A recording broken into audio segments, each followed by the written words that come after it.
Previously, I talked about HSP training. This is the training style that took my bench from 300 pounds at 16 years old all the way up to 350 pounds at 17 years old, weighing 170 pounds, to where whenever I was 20 years old, I was benching 455, weighing around the mid 180s. And during this time, I never hit a plateau. At the end of all of my training blocks, I always ended up hitting a PR. And I accredit this to my training breaks as well as training each muscle at a higher frequency. I noticed that my strength shoots up much faster whenever I'm training at a higher frequency.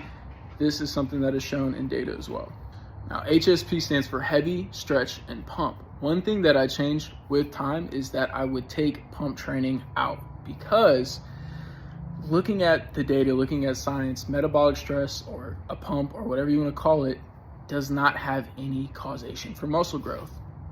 So doing these sets with shorter rest time where I'm not lifting as heavy and it's harder to get to the same result of training the muscle near to failure, and also causes more fatigue, I just decided instead of that, if I want my progressive overload or I want to progress faster on my lifts, that I'm going to do just heavy lifts.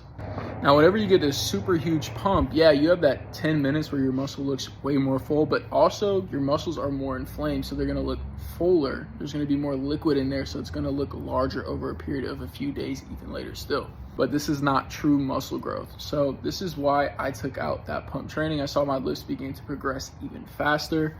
I'm a fan of high frequency training, so training a muscle 3 times a week, which you can get great results even if you aren't doing this.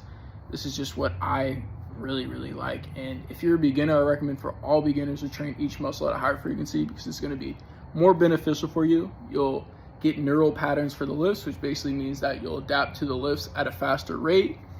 And also you get more used to the exercises, and you'll be able to fit in more volume for each muscle in the week. Effective volume, because there's only so much effective sets that you can do in a session before it really doesn't do much. And whenever you're a lifter, beginner lifter, you're able to do more volume than when you're more advanced.